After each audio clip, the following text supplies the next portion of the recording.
Hey, you're listening to Wrestling Roundup, FreeFM 89.0. This is your host, Grady Hooker. We've got a lot to get through this week, so we'll start off with this day in history for the 3rd of January. We got TNA Impact in 2013. Team TNA fight back against the Aces and Eights and unmask Mike Knox, aka Nux. In 2000, the Monday Night Wars raged on Nitro. The NWO abducted Arn Anderson, and on Raw, The Rock overcame all of DX to win a handicap match. In 2002, we had a WWF SmackDown. The Rock defeated Booker T to become #1 contender for the WWF Undisputed World Heavyweight Championship. And in 2005, there was a Raw, and after a major brawl, Randy Orton defeated Triple H with an RKO to stand tall at the end of the show. And in 2011, again Randy Orton stands tall, this time after defeating Sheamus and Wade Barrett in a cage match for the #1 contendership. And now, as a special treat for you, one of our other hosts, Phid, has contacted one of our former interviewees, Scarlett, to do a catch-up interview about her recent win. Alright, via Skype at the moment, I've got Scarlett. How's it going? Good, not too bad. And you just recently this week won the Breakout Wrestler from the No Holds Barred Girls website. Yeah, honestly, tears in my eyes when I heard that. I was just blown away.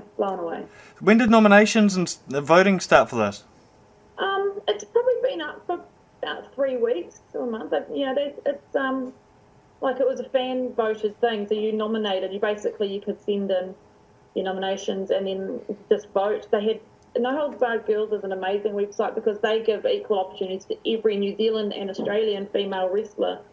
And Ree Lockwood, that's one of the girls. It's basically her baby that she runs it.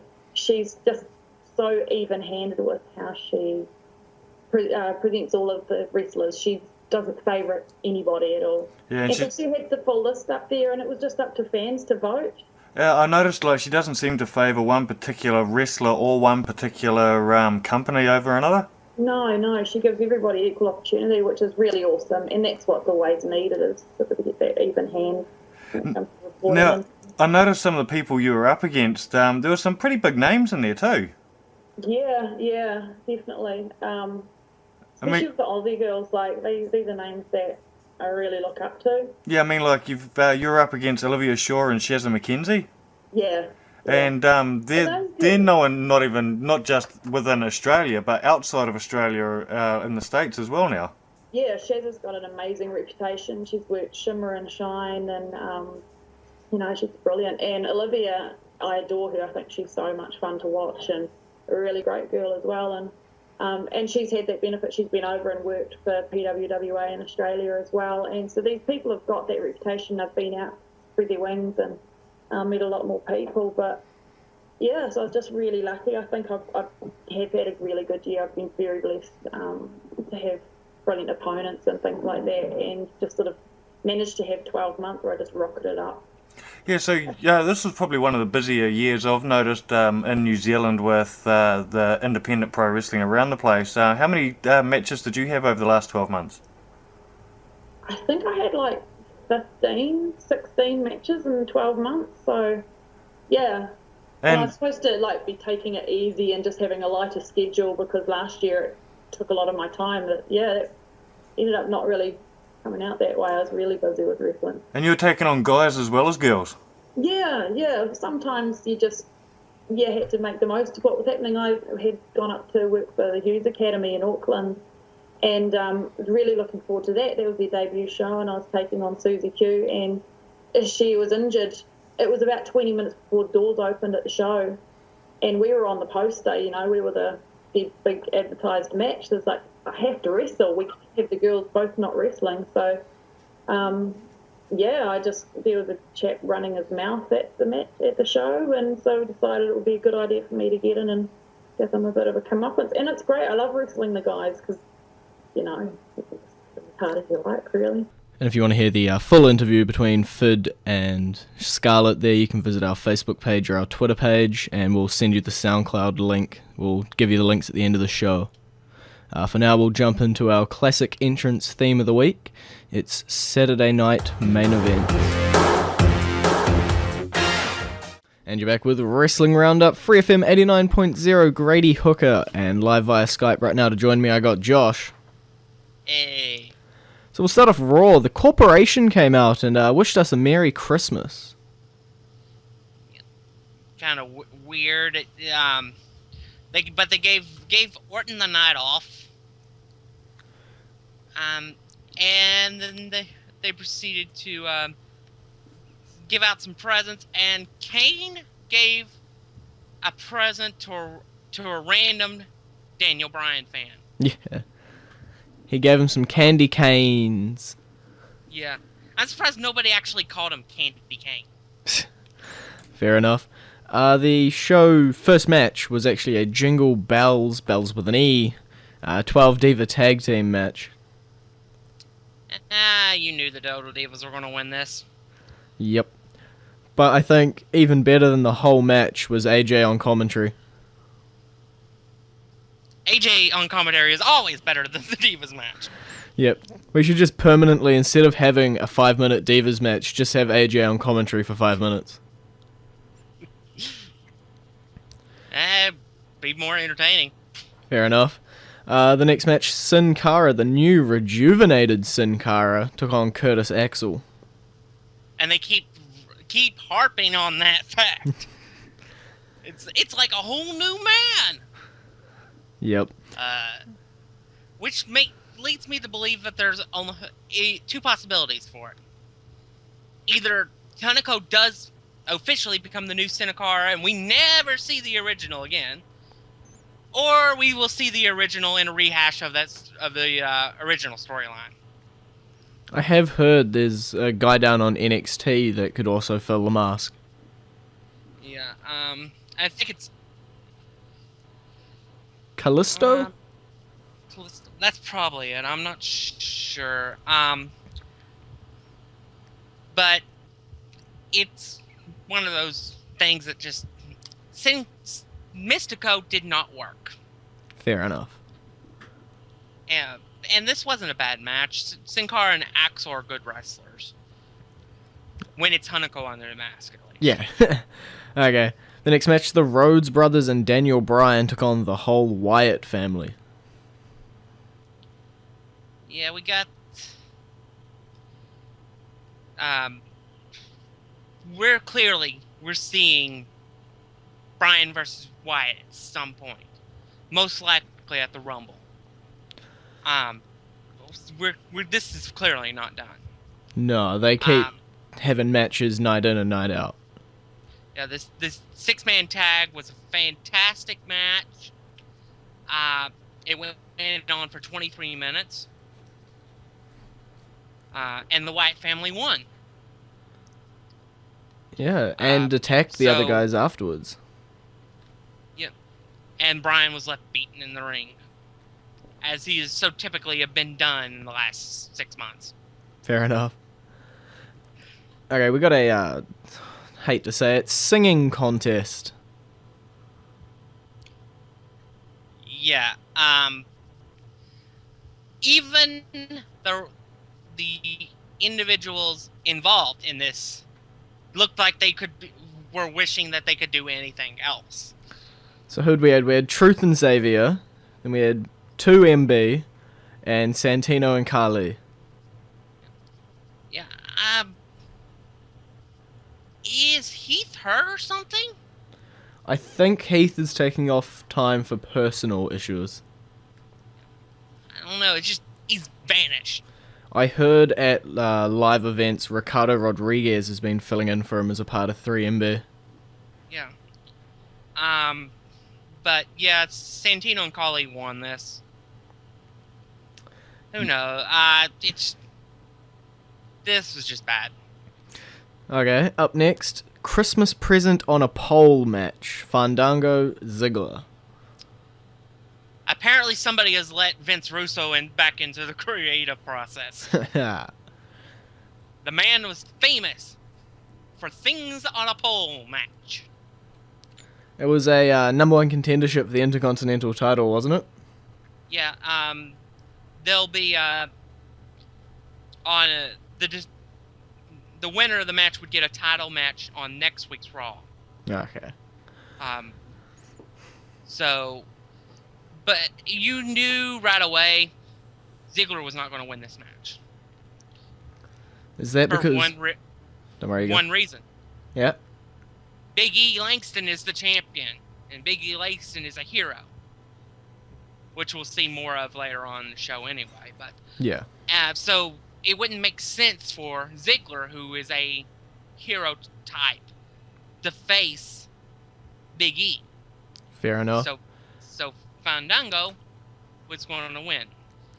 But- But I did like the way that they actually did the finish of the match, with Fandango pushing Ziggler off the top there and having Ziggler crash down in the steps. Yeah. I think Ziggler said that he had a new attitude. I'm pretty sure we're all sure that new attitude is losing number one contendership matches. The new attitude is just losing in general. Okay. Up next, tag team match. Primetime Players versus the Usos. And just a reminder that Raw was in Austin. I believe that might have been on purpose. I think it was. Because I believe they were supposed to play the villains. And so they did this to get some heat on them so that the Usos would have bigger cheers. Fair enough. It did start a massive "This is Austin" chant in the middle of the match. Yeah. But the match was good. It was more of this Raw was more of tag team matches than it was anything else. Yeah. And then at the end, all four of them made moves. Yep. Made those $1 million moves. I've sort of been skipping over it. We'll head back to it now. The Battle for Christmas. We actually got both a bad Santa and a good Santa segment first. Yeah, the video was good because Henry was working really well as the good Santa.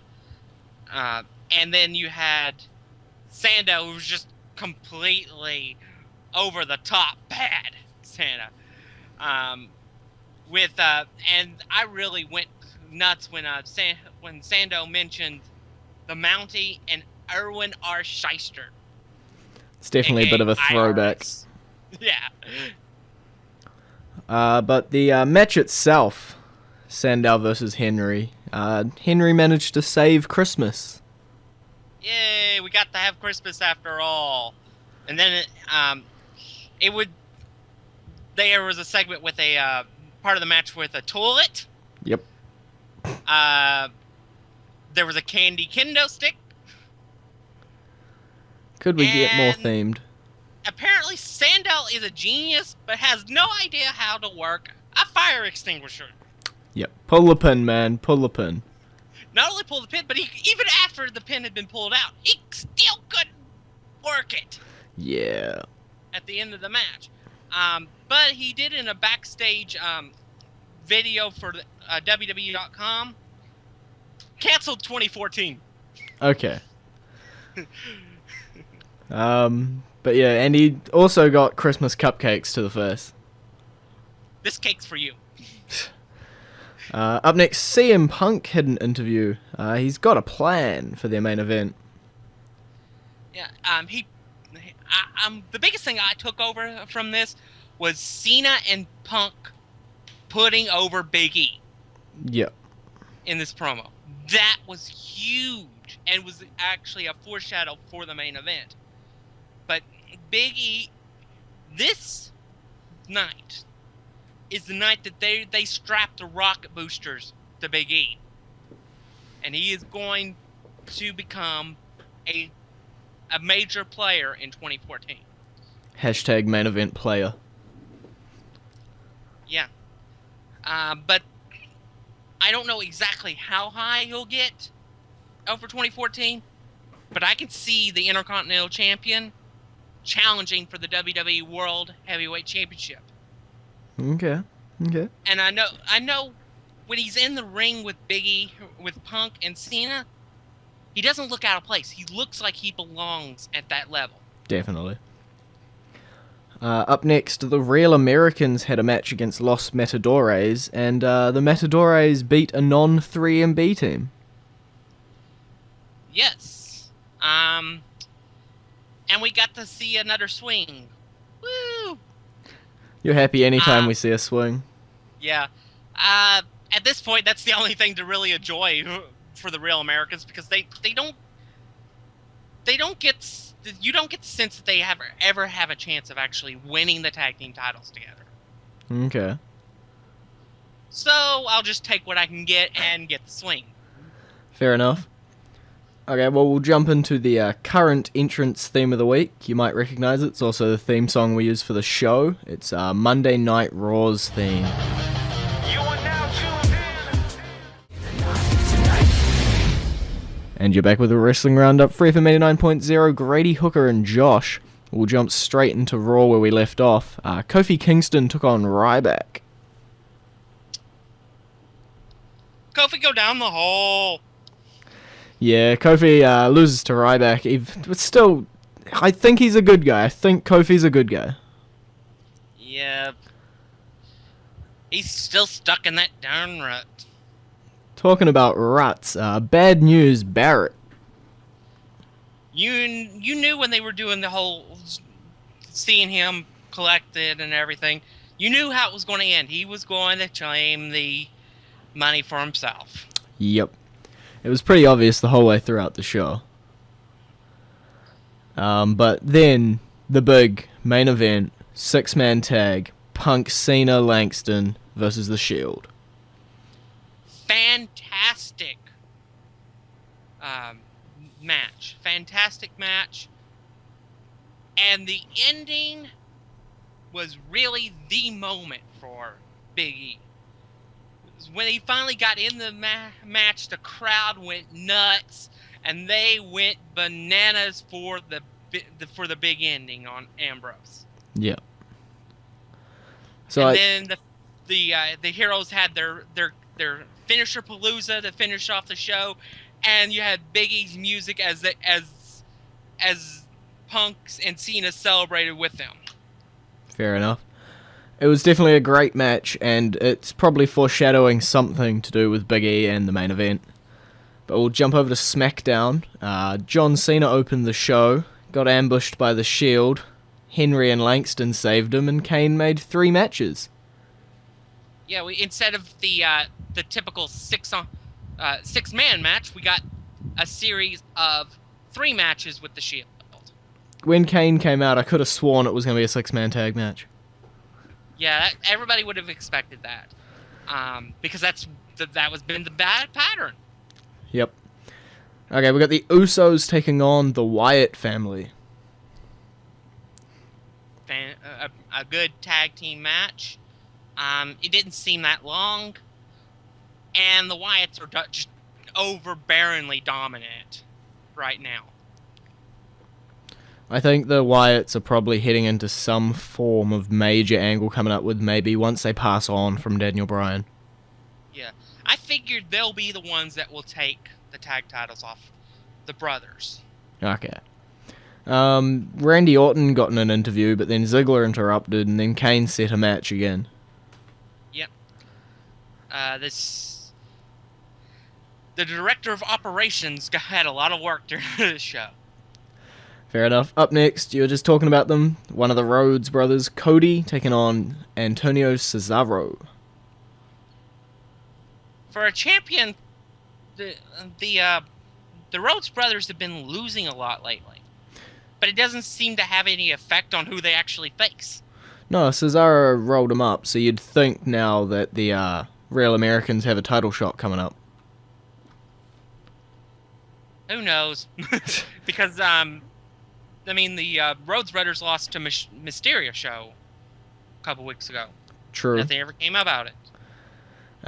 Then up next, another tag team match. The Primetime Players took on Rybaxel. And we get happy-go-lucky Primetime Players again. Millions of dollars. And then we got that match that Kane set up a little earlier. Randy Orton took on Ziggler. was a good match. What to be expected between these two? Although Ziggler did sort of get pummeled after the match. Yeah. Up next, the Shield did a quick little promo with their handy cam. Yep. That's one thing I'm gonna miss when they split up. Okay. We get a Sandow match taking on Daniel Bryan. Good match. Daniel Bryan is still pretty strong, and then you have the weird Bray Wyatt promo that followed. Yeah, this whole match was pretty much just to set up the Bray Wyatt promo at the end. And remember, he's a god. Yeah, you gotta remember that. And he controls the Inferno. Yep. Up next, we got there's a series of 3 matches that Kane made early on. Ambrose Langston, Reigns Henry, and Rollins Cena. And they're beginning to hint at possible unification of the mid-card titles. No, they're not. Because this preceded an article where they talked to both champions about possibly unifying the titles. I didn't read it, it wasn't written. But they posted it on WWE.com. Nope, no they didn't. The 3 matches were actually quite good. I was surprised by how long Rollins lasted in the ring with Cena. Yeah, I think Big E got probably the biggest pop when he won his match out of the 3. Yeah. He's definitely going somewhere. But after you saw Big E won, you knew Mark Henry had to lose. Yeah, and Roman Reigns just killed Mark Henry with that spear. Spear! I mean, Reigns is going to be something special too. I really, really think that. All because of that spear. Yeah, I don't think anybody else should be allowed to use the spear anymore. Okay. Other than Caitlyn, but that's because she's a diva. Okay. And then the main event, Cena Rollins? Fantastic. You saw some of the chemistry that Cena has with, like, Punk in this match. And Rollins, I think, finally got to show a little bit of what he can really do. Okay. I still don't think he's anywhere near going to be what Ambrose and Rollins will be. But Rollins can still be very successful. Okay. Well, something we've sort of skipped on both shows is the Animal Batista will be returning January 20th, I think it is, the Raw before WrestleMania. Rumble. Yeah. There was... The reason they went ahead and gone with this was he was supposed to come back on some live shows, non-televised live shows, in February. But the arenas spoiled that by announcing it ahead of time. So they had to... Well, everybody knows now. Let's go ahead and just tell him he's coming. And give him a date. I'm definitely excited to see Batista back. Especially heading into WrestleMania 30. Yeah. I was never a big fan of Batista, but he's got his role. He's a big guy. So he has his purposes. The one thing I would do is I'd have him put over some of the younger talent like Big E Langston. Fair enough. That's not going to happen, though. No, sort of do a Chris Jericho. Yeah. Because if I was going to book the show, I would book at WrestleMania 30 Big E Langston versus Batista for the Intercontinental Championship. Okay. I think from what I heard... And have Big E beat him clean, cut, and that would be something that would really elevate Big E. If what I've heard is correct, though, I think Batista's coming back for an actual run, not for like a WrestleMania shot. Yeah, he's going to be here for a while because they have a movie, The Remote, in the summer. Yeah. What I figure they're going to do is they're going to do Batista Orton WWE World Heavyweight Championship. Okay. I don't want to see that, but that's what they'll do.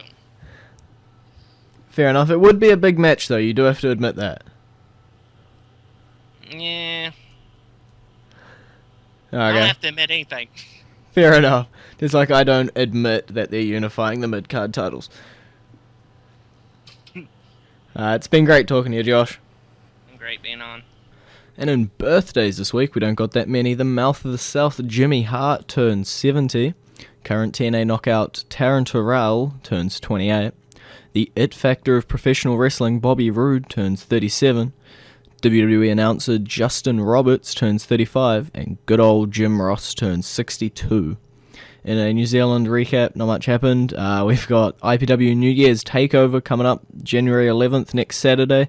Mount Albert War Memorial Hall. At this point, the only match that got announced, the main event, the triple threat for the IPW Championship. Vinny Dunn defending against Travis Banks and James Shaw. So that's all we got time for this week. Visit our Facebook page, facebook.com/Wrestling Roundup Radio, or our Twitter page, twitter.com/Wrestling R Radio. And I'll see you next week.